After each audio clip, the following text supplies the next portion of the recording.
Good day. We'd like to discuss 7 keys to growing your SME today. This is John Fulkvane from CD Software and Training Specialists, and we'd like to help you to grow your small, medium-sized business by following these simple 7 keys. The first thing is to try to establish what is the lifetime value of each of your customers. So, for example, if your average customer spends about 20 Rand per purchase, and they buy 3 times a year, and they stay with your business for about 5 years, it means that customer's lifetime value to your business is 300 Rand, because that's as long as they've stayed, and that's the basic turnover. There are other ways of calculating it, but when we speak about the lifetime value of each customer, we're speaking about what is the amount of sales that they bring to your business. You could also decide, instead of looking at this formula, that you'd like to look at it in terms of gross profit. So in other words, you could, instead of saying what each customer spends, you could look at what is the gross profit on average that each customer brings to your business per purchase, and then multiply it by the number of times that they buy per year, and that will give you the average gross profit that that person brings to your business. If we use the definition of using the sales as our figure, then it would basically be, for example, if they spend 20 Rand per purchase, it would be 20 Rand times 3 sales, which gives you 60 Rand. And over 5 years, that's therefore going to give you 300 Rand. So we basically have a working understanding of the worth of each customer, and that will give us an idea of the types of resources that you need to spend to acquire and retain them. So why this figure is important is that you don't really want to spend more than 300 Rand to acquire your customers if you know how much you're going to be, their worth will be for your business over that 3-year period. And one of the things that we will recommend is that you make use of your reports. For example, if you want to get an accurate figure, you can use reports, your sales reports over the past 5 years, and you can work it out. I will expand on that in a bit more detail on a further course that we can look at in terms of our ERP systems like Pastel that you're using, or if you're using Pastel Evolution, Palladium, whatever other systems you're using. Most of the times you should have sales analysis reports where you can analyze the total sales of your customers. You could even break it up into different categories, but that information is important, and it then basically helps you to determine what is the lifetime value of that customer for your business. So that's the first thing. The second thing we want to look at is how much does it cost you to acquire a new customer? This is an important question, because if it's going to cost you 20 Rand to acquire a new customer, right? So for example, we call this the cost per acquisition, or the CPA, and it can help us to determine how much you must spend on marketing or ad campaigns if you're running those, or how much you must spend on your marketing costs to acquire at least one customer. So let's say you placed an ad in your local paper for 200 Rand, right?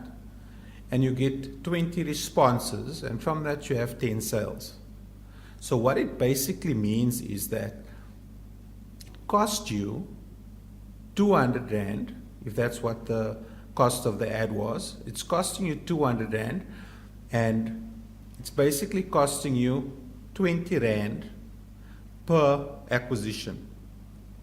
So we're taking the 200 Rand it's cost you, divided by 10, so it's costing you 20 Rand per acquisition. So the question is now, was that a worthwhile marketing spend? The answer to that is, if you offer results in at least 20 Rand in terms of gross profit. So in other words, if as a result of that sale, that customer comes and buys something, and the gross profit is at least 20 Rand on every sale, you've run a successful campaign. But if your cost per acquisition is 20 Rand, and you have little or no profit as a result of that, or you're acquiring customers at a loss, then it's time to reevaluate your marketing strategy. So let's recap. The question is, how much does it cost you to acquire a new customer? As we said, what this concept means is if I'm spending X amount on my marketing cost, what I want to do is I want to analyze of all the marketing spend I've just spent, I need to find out what did it cost me per customer to get that customer. And what we mean by customers, we mean people that have actually purchased from your business as a result of that marketing spend. And the example we use here is the local paper where you're spending 200 Rand, and as a result of the 200 Rand, you get 20 responses and you get a 50% conversion. Let's call it the conversion from the 20 leads. You get 50% conversion rate. So that means you made 10 sales. So that means the acquisition cost for each customer is therefore going to be 20 Rand. Now we're saying if your gross profit is at least 20 Rand per customer on every sale, then you've run a successful campaign, because you have to remember that even though you might not be making any money on that customer for the first sale, if that customer is going to become a regular customer, it means that as marketing is concerned, it was a worthwhile expense or investment, because now going forward you have that customer for a period of time. And as we saw earlier, there is always a lifetime value of each customer. It doesn't mean that customers are going to last for a lifetime, but we look on average how long these customers stay within your business. So just to recap, so far what we've looked at is we've looked at the lifetime value of each customer. And secondly, we've looked at how much does it cost you to acquire a new customer. The third key to growing your business is conversion rates. We mentioned it a bit earlier. So what do we mean by conversion rates? Let's say you hand out flyers to people on the street. The campaign generates 1,000 leads, right, over a 2-week period. What do we classify as a lead? A lead is people that's in your target market, and you basically have their details and they're basically interested in buying in your business or buying a specific product due to a special you're running, and so on. So of that 1,000 leads that you have over this 2-week period, 100 of those leads actually buy your service or your product. So that means that your conversion rate is about 10%. Now we know that sometimes with pamphlets your conversion rate is as little as 1%, but in this example let's just say that it's 10%. So in other words, the 1,000 leads has led to 100 new customers, or that's a 10% conversion rate. Well, you might feel that's a bit too low, but think about it. There's nowhere to go but up from there. So the thing is, you have to look at flaws in your sales process, increasing customer service, to narrow your target market, or to create a better offering. What we mean by narrowing your target market means that you might have given out 1,000 flyers to everybody on the street. But if you qualified your leads, so in other words, for example, let's say that you were selling products that's geared to high school students, but you wanted to target their parents. You target the parents of high school students and not give your flyers to everybody. And that's a way in which you can improve the quality of your conversion rate from 10% to a much higher rate. A key question when it comes to marketing is, what's the best marketing strategy?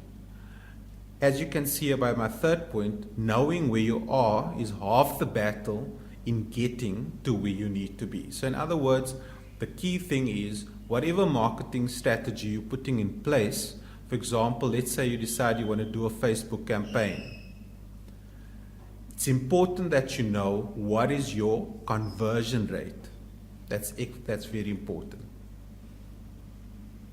The fourth key to understanding how to grow your SME is to understand what is your average Rand sales.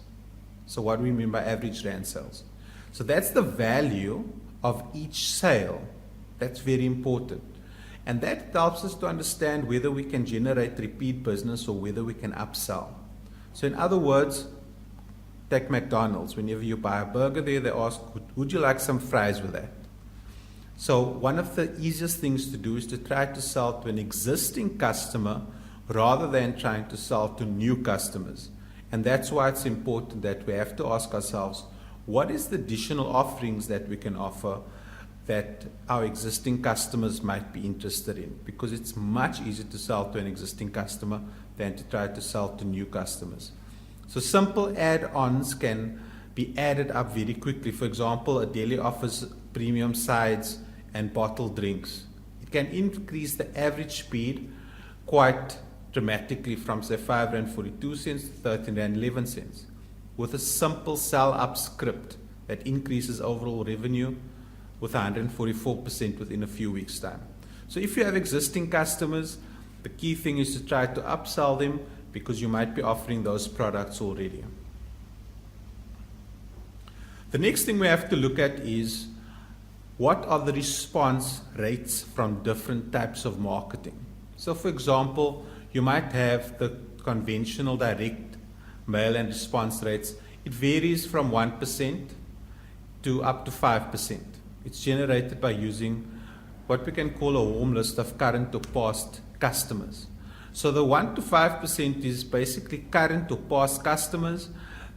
If it's genuine cold calls, you might find that your rate is below 1%. Online e-marketing or email response rates generally around 0.1%. That means to get 50 responses in a conventional direct mailing system, you'll need to mail a minimum of about 5,000 names with a great offer. So that's about 0.1%. And generally to get 50 responses from an email campaign, you need to have at least 50,000 names. No, not every response will end in a sale. And these statistics are very important because they guide you in terms of once you understand what your average Rand sale is and what's your average gross profit per Rand sale and what's the response rates, you'll be able to decide what you want your sales to be. Because it comes to the next thing, which is the lead to sale ratio. So if you're in the business to business professional services category or you have a long-term sales cycle, your lead to sales ratio will give you an idea of the audience you'll need to target to actually close a sale. So say you start an insurance business and you need 10 prospects to generate 5 meetings to produce 1 client. You get 1,000 clients, you need to prospect 10,000 people. So that's a very important statistic that you need to establish in terms of your own business. What is the leads to the sale ratio? So if your conversion rate is 20%, you can add value, guarantees, or other ways of reducing real or perceived risks to increase your conversion rates to a much higher ratio, 5:2 or 5:3 ratio. So what we mean by that is sometimes there might be a couple of additional products or free services that you can offer that will increase the chances of your prospects or your leads converting to customers. And then the 7th thing is to try to understand how many touches do you have in order to make a sale. So in other words, how many contacts or touches does your prospect need before they buy? The general rule of thumb is that a sale is that it's a roughly, 2% of sales are made on the first contact. You could work it out and see, okay, 3% of my sales are made on the second contact, 5% are made on the third contact, and so on. It's generally accepted that on average you need at least 4 to 7 touches for sale, depending on the industry that you're in. So the last 2 points is firstly knowing your numbers and what numbers to know in the first place greatly empowers your decision making. So for example, you'll know Facebook marketing or Gumtree or OLX or newspaper adverts or radio adverts. Which of those are the best for my business? Knowing your numbers helps because you might spend all this money on newspaper ads, but a Facebook marketing campaign might be a better option for you.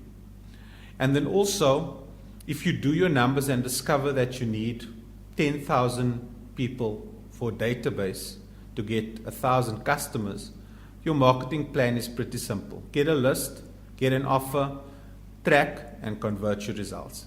So, just to quickly round it off, there's basically 7 strategies that you need to continually keep in mind if you'd like to grow your SME. The first thing is the lifetime value of each customer. Secondly, how much does it cost you to acquire a new customer? Thirdly, what are your conversion rates? Fourthly, what is your average rand sale? Fifthly, what is the response rates from different forms of marketing? Sixth, what is the lead to sale ratio? And lastly, how many touches needs to take place with your prospective customers or your prospect before they buy? Well, that's John Volkvein. Thanks for listening. I trust that these 7 keys to grow your SME will be of value to you. Please note that we do have a complete online training program, and if you're not yet part of it, it's a fantastic program to help you to improve the productivity of yourself as the entrepreneur or business owner or general manager of your SME, and it also helps with the productivity increase in your for your employees, and a small incremental increase in skill level and knowledge on a daily basis, and developing a process and a culture of learning within your organization is one of the best ways in order to grow your business. Because as much as we can try to use marketing, ultimately we need to try to keep our customers, and in order to do that we need to have skilled, motivated and fired up staff members that are happy to come to work, and one of the best ways for us to do that is to train them. So once again, I'd like to thank you for listening to this presentation, and please note that we will be expanding on all of these aspects on further training sessions. So once again, thank you. If you need to call us, you can call us at our office on 021, that's 021 Cape Town code in South Africa, 021 948 3300. That's 021 948 3300. And then the other thing is you could send us a mail. You can send me a mail to John, JOHN, @sedi.co.za, or you're welcome to go onto our website, which is www.sedi.co.za. Thank you so much once again. Enjoy the rest of your day.